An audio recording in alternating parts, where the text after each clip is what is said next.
그리고 제가 작년에 모의고사 문항 출제한 거랑 작년에 실제로 문제에 출제되었던 것 중에 적중된 문제를 꼽아서 여러분들한테 간단하게 보여드릴 겸, 그리고 제가 문제를 어떤 식으로 출제를 하는지도 여러분들이 좀 파악을 하면 도움이 될 것 같아서 저쪽에 앞쪽에 있는 거는 기출문제 출제가 된 거고요. 이쪽에 문제 출제 적중, 모의고사 문제 출제 적중이라고 되어 있는 거는 제가 작년에 출제한 내용입니다. 그래서 22년에 출제된 A형 2번 문제가 영양교육 과목 내용 중에 매체 선정하는 기준에 대한 내용이었거든요. 그래서 저도 작년에 모의고사에 서술형 8번 문제에 이제 어시어 모형에 대한 내용을 넣으면서 이제 매체를 검토하는 기준에 대한 내용을 넣었어요. 그래서 이런 저도 문제 유형 동일하게 지문 넣고요, 작성 방법 넣고요. 그렇게 해서 실제 시험처럼 여러분들이 그거를 체감할 수 있도록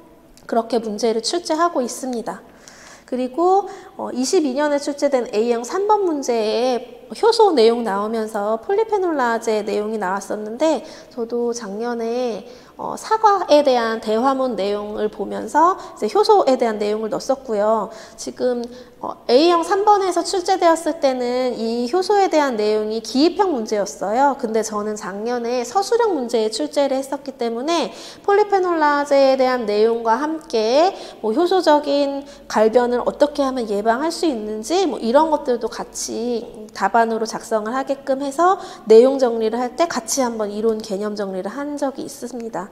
그리고 A형 6번에 출제된 행동변화 단계 모델에서 에 대한 것도 제가 이제 사례를 제시를 해서 어느 단계에 파악하는지 여러분들이 그런 것들을 문제를 이제 진짜로 풀어보는 게 중요한 거잖아요. 그냥 알고 있는 개념만 답에다가 갖다 넣는 것도 중요하지만 사례들을 해석해보고 대화문들을 여러분들이 이해를 하고 분석하고 적용을 해보고 그런 부분들도 중요하기 때문에 이렇게 제가 출제했던 문제에서도 행동변화 단계 모델에 어느 단계에 있는지 유추하여 쓰는 뭐 그런 단계를 파악하는 거나 뭐 행동 전략이나 이런 것들에 대해서 문제를 묻는 문항이 있었고요.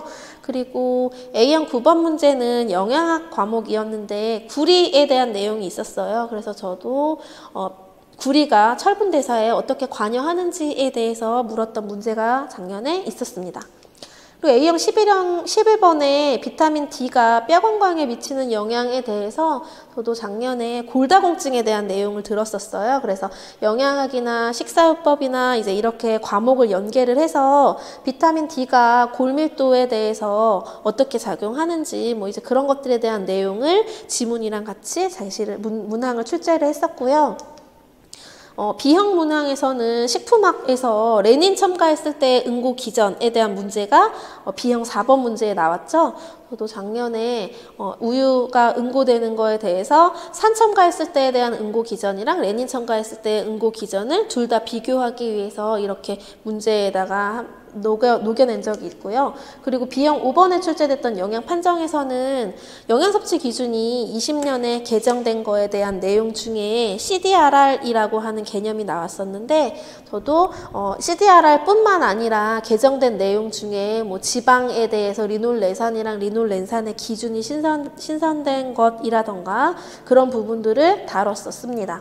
그리고 B형 7번에 출제됐던 위생학의 해썹의 명칭은 문제에서 해썹의 명칭이 위해효소 중점관리 기준에서 뭐 어떻게 변경되었다라는 문제가 나왔는데, 저도 작년에 완전히 이거에 대해서 그 명칭을 쓰는 문제를 냈었어요. 그러면서 명칭이 변경된 변천사가 위해효소 중점관리 기준에서 식품안전관리 인증 기준으로 바뀌었고, 이게 2016년에 다시 식품 및 축산물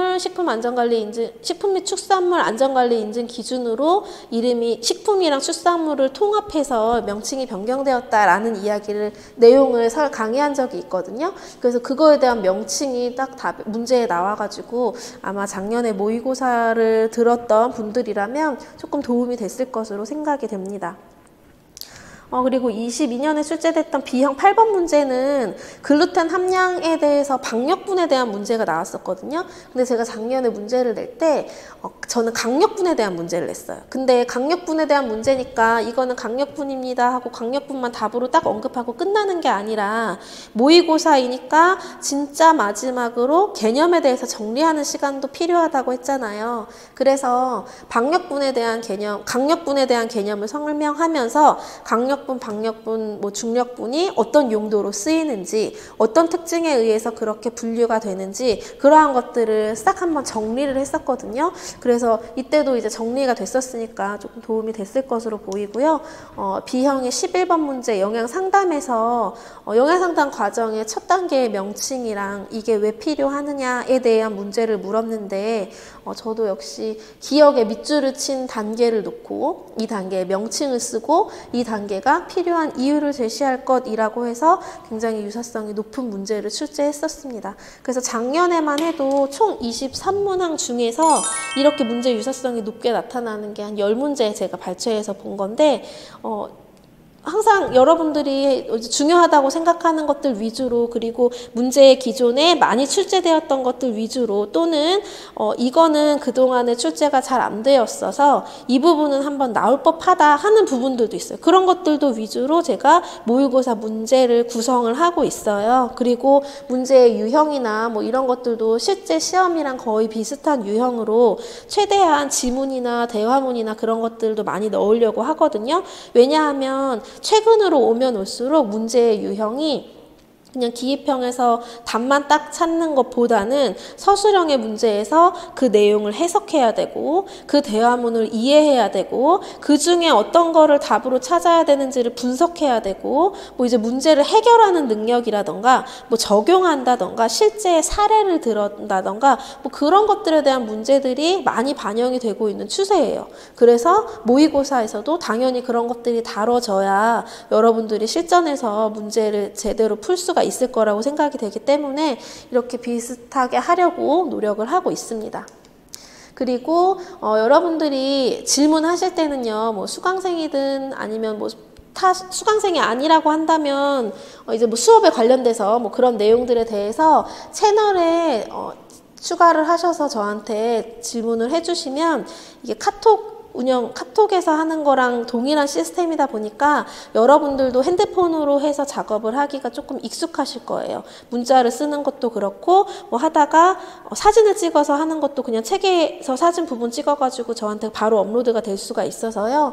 그렇게 해서 해주시면 저도 핸드폰에 깔려있는 앱에 이게 뭐가 질문이 오면 알람이 떠요. 그래서 바로바로 확인을 할 수가 있어서 제가 여러분들한테 조금 더 빨리 피드백을 해드리기 위해서 이렇게 운영을 하는 거고요. 온라인 홈페이지에 Q&A에 남겨주셔도 괜찮아요. 근데 주말이라던가 제가 컴퓨터를 사용하지 못하는 상황에서 약간의 시간이 걸릴 수 있기 때문에 그것보다는 채널로 질문을 주시면 제가 더 빠르게 답변을 드리겠습니다 라는 취지이고요. 채널에는 꼭 질의응답뿐만 아니라 TO가 얼마나 하는지 인원 이번에 올해 공고 인원이라던가 아니면 그 밖에 공지사항이라던가 또는 여러분들이랑 같이 어떤 내용, 영양교사와 관련된 내용에 대해서 논의하고 싶은 사안이라던가 그런 것들이 업로드 될 수 있으니까 여러분들이 추가하셔서 좀 편하게 활용을 하셨으면 좋겠습니다. 여기까지 해서 모의고사 강의 계획 안내를 마치겠습니다.